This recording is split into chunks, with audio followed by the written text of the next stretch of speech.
Halo teman-teman, Assalamualaikum warahmatullahi wabarakatuh. Bagaimana kabarnya? Semoga sehat selalu ya dan tetap semangat karena hari ini kita akan kembali belajar terkait dengan fokus SKB Kesehatan dengan materi Standar Pelayanan Minimal atau SPM. Nah, materi ini ada pada kisi-kisi yang telah aku sebutkan kemarin. Nah, seperti biasa, materi ini ada latihan soalnya sebanyak 11 nomor dan juga kunci jawabannya. Sebelum mulai, teman-teman yang belum subscribe, jangan lupa subscribe ya dan tekan tombol like-nya biar aku makin semangat untuk membuat rangkuman materi berikutnya. Kita masuk ke materinya. Terkait dengan SPM atau Standar Pelayanan Minimal, ini merupakan sebuah ketentuan mengenai jenis dan mutu pelayanan dasar yang merupakan urusan pemerintahan wajib yang berhak diperoleh setiap warga negara secara minimal. Nah, terkait dengan SPM, ini lebih lanjut diatur pada Peraturan Presiden Nomor 2 Tahun 2018. Nah, dalam pelaksanaan SPM sendiri, ini ditetapkan dan diterapkan berdasarkan prinsip. Nah, ada 6 prinsipnya, yaitu kesesuaian kewenangan, kemudian ketersediaan, keterjangkauan, kesinambungan, keterukuran, dan ketepatan sasaran.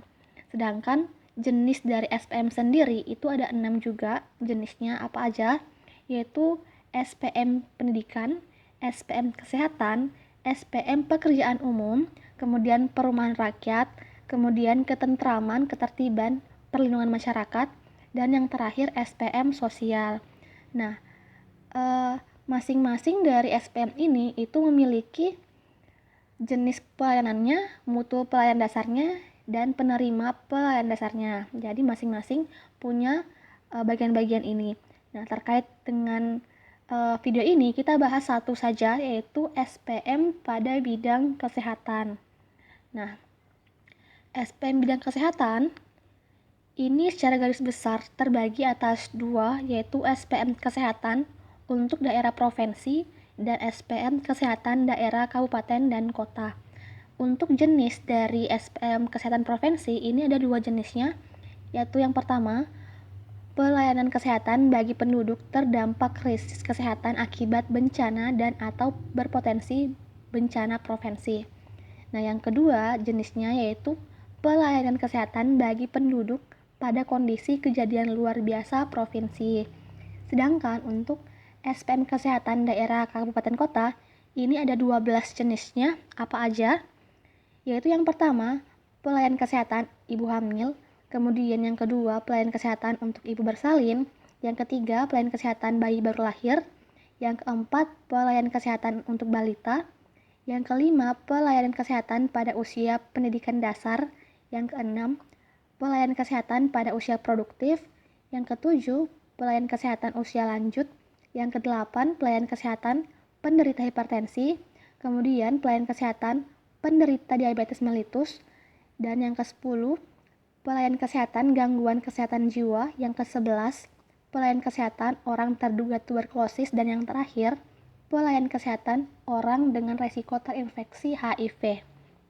Nah, semua dari jenis SPM kesehatan ini itu sifatnya bersifat promotif dan preventif. Nah, yang dimaksudkan dengan promotif dan preventif di sini adalah berupa peningkatan kesehatan, perlindungan spesifik, diagnosis dini dan pengobatan yang tepat, pencegahan kecatatan, dan yang terakhir rehabilitasi. Nah, terkait dengan teknis dari SPM Kesehatan, ini lebih lanjut lagi diatur pada Peraturan Menteri, yaitu Peraturan Menterinya PMK nomor 4 tahun 2009 tentang standar teknis pemenuhan mutu pelayanan dasar pada standar pelayanan minimal bidang kesehatan. Nah, kita akan bahas lebih lanjut terkait dengan masing-masing dari jenis pelayanan kesehatan ini yang diatur dalam PMK nomor 4 tahun 2009. Oke, kita bahas. Jadi masing-masing dari jenis SPM tersebut itu memiliki standar teknis pemenuhan mutu pelayanan dasar pada SPM bidang kesehatan. Nah, apa aja standar yang harus dipenuhi? Ada 3 jenisnya. Yang pertama, standar jumlah dan kualitas barang dan atau jasa. Kemudian standar jumlah dan kualitas personel atau sumber daya manusia kesehatan. Dan yang terakhir, terkait dengan standar petunjuk teknis atau tata cara pemenuhan standarnya. Nah, kita akan bahas satu persatu. Kita mulai dulu dari SPM bidang kesehatan untuk daerah provinsi. Nah, tadi kan ada 2 jenisnya. Kita mulai dulu yang pertama. Jenis yang pertama yaitu terkait dengan pelayanan kesehatan bagi penduduk terdampak krisis kesehatan akibat bencana dan atau berpotensi bencana provinsi. Nah, disebutkan tadi ada 3 standarnya ya. Tapi pada video kali ini aku akan membahas masing-masing 2 standarnya saja, yaitu standar jumlah dan kualitas barang atau jasa dan standar jumlah dan kualitas personel atau SDM kesehatan.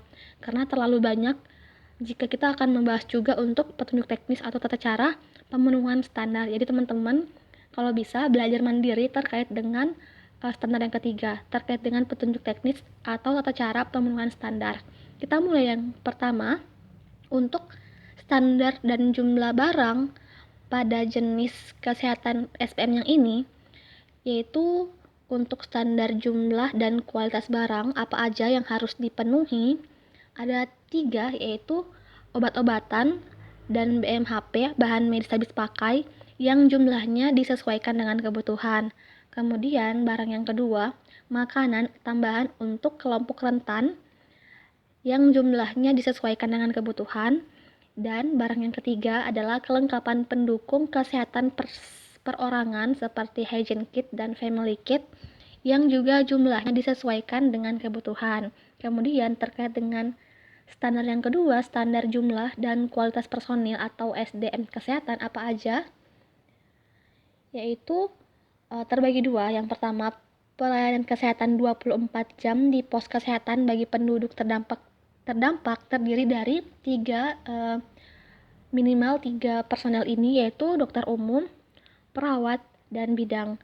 Sedangkan untuk standar personil untuk kebutuhan SDM kesehatan untuk pengiriman tim penanggulangan krisis kesehatan meliputi dokter, perawat, bidan, tenaga kesehatan masyarakat terlatih, tenaga kesehatan terlatih dalam penanganan kesehatan jiwa, apoteker dan atau asisten apoteker, dan yang terakhir tenaga penyuluh atau promosi kesehatan. Nah, kemudian kita masuk ke jenis pelayanan kesehatan yang kedua pada tingkat provinsi, yaitu pelayanan kesehatan bagi penduduk pada kondisi kejadian luar biasa. Nah, ada 2 standar yang kita bahas juga. Yang pertama, standar jumlah dan kualitas barang atau jasa seperti yang tadi. Nah, apa aja standar barangnya?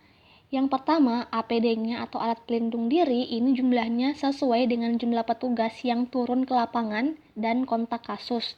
Kemudian, profilaksis, vitamin, obat atau vaksin ini juga sesuai dengan jumlah kontak kasus dan populasi berisik. Kemudian, alat pemeriksaan fisik seperti stetoskop, termometer, dan lain sebagainya ini sesuai jumlah tim yang turun ke lapangan. Alat dan bahan pengambilan spesimen ini sesuai jumlah kontak dekat kasus. Kemudian wadah pengiriman spesimen sesuai dengan jumlah spesimen. Tempat sampah biologis ini sesuai kebutuhan. Dan formulir seperti form penyelidikan epidemiologi form atau lembar KIE dan alat tulis yang diperlukan ini satu set. Kemudian terkait dengan standar jumlah personil, standar jumlah dan kualitas personil ini apa aja, siapa aja.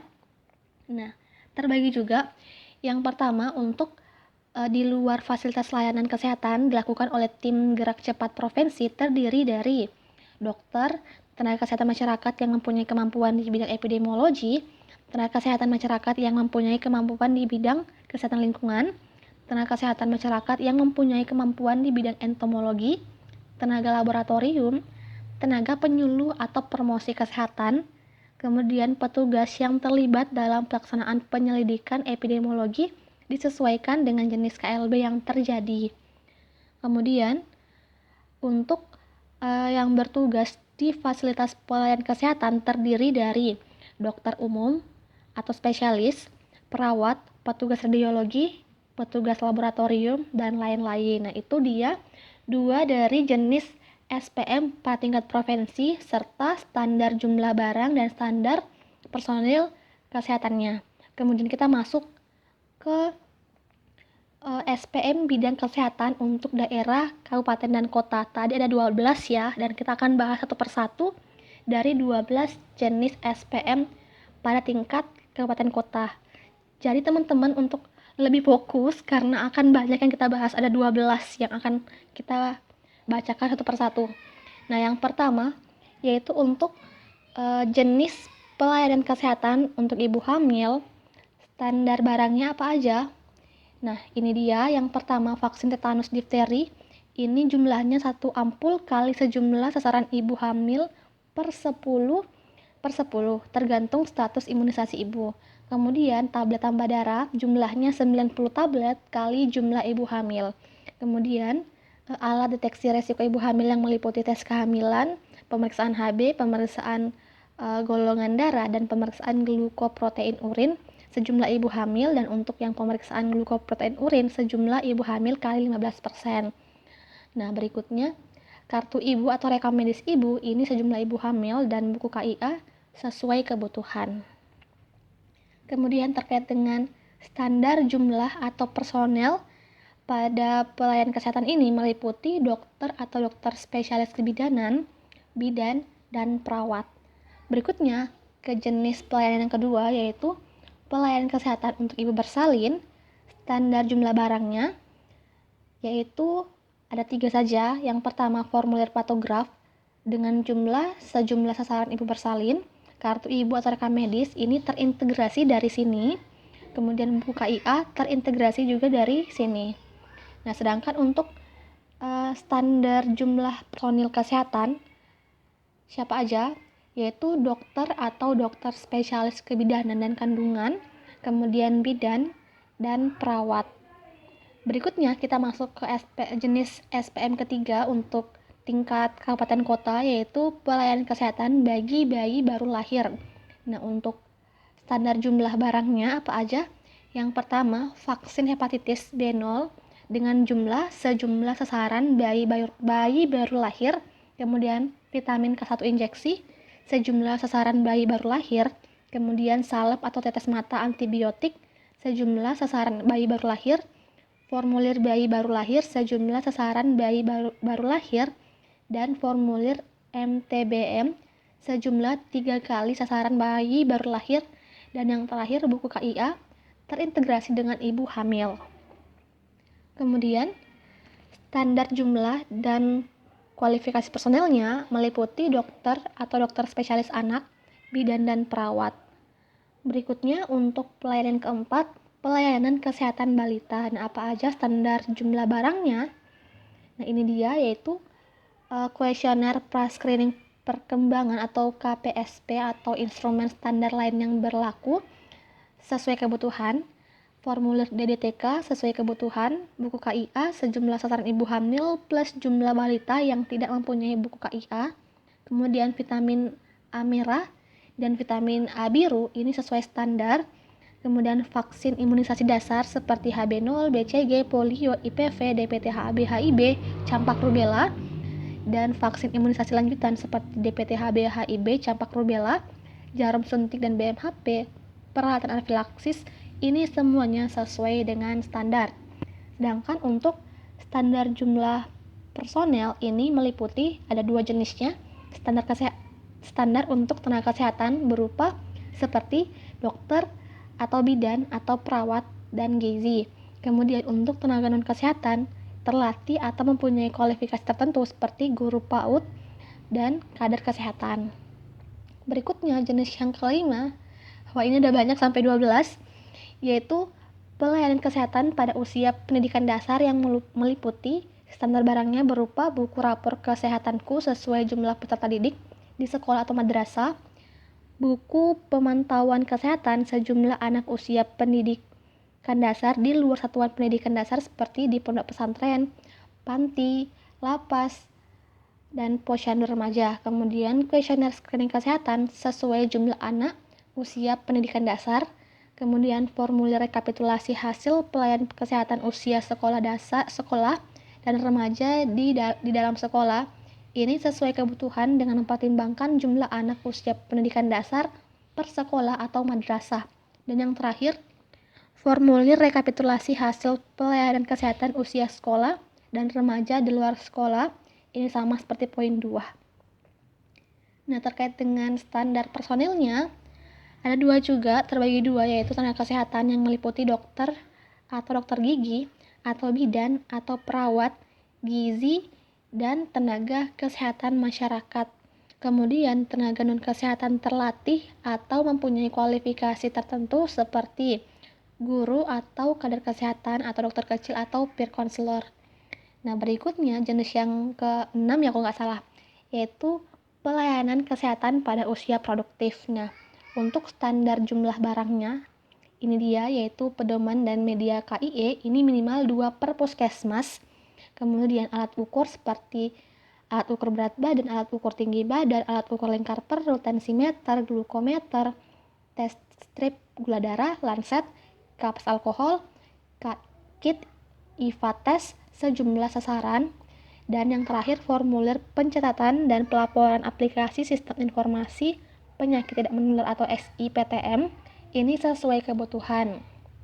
Dan jumlah personilnya yaitu terbagi 2 juga, tenaga kesehatan seperti dokter atau bidan atau perawat gizi, dan tenaga kesehatan masyarakat dan tenaga non-kesehatan terlatih atau mempunyai kualifikasi tertentu seperti kader kesehatan. Nah, berikutnya yang ke-7, pelayanan kesehatan pada usia lanjut.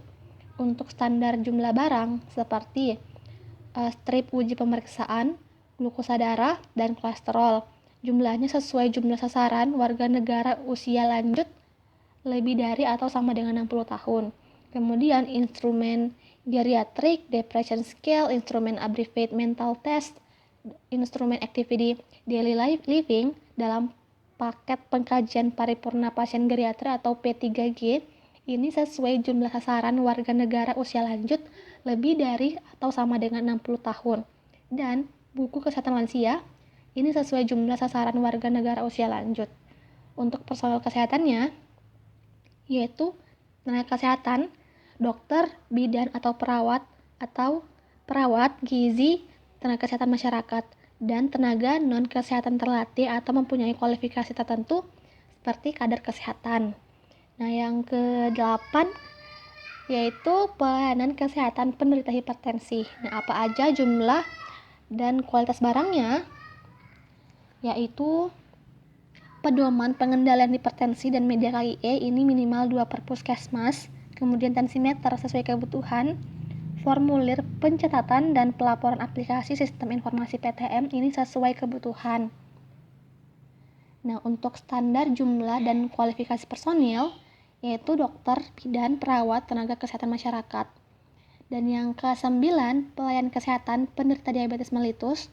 Ini barangnya yaitu glukometer, strip tes gula darah, kapas alkohol, lancet sesuai kebutuhan dan sasaran, formulir pencatatan dan pelaporan aplikasi SIPTM sesuai kebutuhan, dan pedoman dan media KIE, ini minimal 2 per puskesmas. Untuk personelnya yaitu dokter, bidan, perawat, tenaga kesehatan masyarakat. Yang ke-10, pelayanan kesehatan orang dengan gangguan jiwa berat atau ODGJ. Ini standar barangnya yaitu buku pedoman diagnosis penggolongan gangguan jiwa atau buku pedoman diagnosis penggolongan gangguan jiwa terbaru, ini minimal 1 per puskesmas. Kemudian kit berisi 2 alat fiksasi sesuai kebutuhan, penyediaan formulir pencatatan dan pelaporan sesuai kebutuhan, dan media KIE sesuai kebutuhan. Untuk personilnya, ini pelayanan kesehatan penderita orang dengan gangguan jiwa berat dilakukan oleh minimal 1 dokter atau perawat terlatih jiwa atau tenaga kesehatan lainnya. Nah, 2 yang terakhir yaitu pelayanan kesehatan orang terduga tuberkulosis. Yang itu standar jumlah barangnya seperti media KIE seperti leaflet, lembar balik, poster, banner sesuai kebutuhan, reagen zinc TB sesuai jumlah sasaran terduga TBC, masker jenis rumah tangga dan masker N95 sesuai kebutuhan sasaran terduga TBC, pot dahak, kaca slide, bahan habis pakai, rak pengering ini sesuai kebutuhan, cartridge tes cepat molekuler sesuai kebutuhan, formulir pencatatan dan pelaporan sesuai kebutuhan, pedoman atau standar operasional prosedur sesuai kebutuhan. Dan satu lagi, semangat! Oh ini dulu, standar jumlah dan kualitas personel, yaitu tenaga kesehatan meliputi dokter, atau dokter spesialis dalam, atau dokter spesialis paru, atau perawat, analis teknik laboratorium medik atau ATLM, penata ronsen, tenaga kesehatan masyarakat, dan untuk tenaga non-kesehatan terlatih atau mempunyai kualifikasi tertentu, kader kesehatan. Nah, yang terakhir, yaitu pelayanan kesehatan orang dengan resiko terinfeksi virus yang melemahkan daya tahan tubuh atau HIV, Human Immunodeficiency Virus. Nah, untuk standar barangnya, media KIE berupa lembar balik, leaflet, poster, banner sesuai kebutuhan, tes cepat HIV sesuai kebutuhan, bahan medis habis pakai seperti ini sesuai kebutuhan, alat tulis, rekam medis berisi nomor rekam medis, nomor fasilitas pelayanan kesehatan, dan nomor KTP atau NIK sesuai kebutuhan. Nah, untuk personelnya yaitu tenaga kesehatan seperti dokter, dokter spesialis penyakit dalam atau dokter spesialis kulit kelamin, perawat, bidan, ATLM, dan tenaga kesehatan masyarakat, dan tenaga non-kesehatan terlatih atau mempunyai kualifikasi tertentu seperti pendamping dan penjangkauan. Oke, cukup sekian untuk materi kali ini. Walaupun banyak, semoga teman-teman tetap semangat untuk memperhatikan apa yang telah saya sampaikan. Dan sebagai bahan evaluasi, kita masuk ke sesi latihan soal. Ada 11 soal, silakan teman-teman jawab. Selamat mengerjakan!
Oke, ini dia kunci jawaban dari 11 nomor yang tadi. Semoga teman-teman banyak yang benar ya.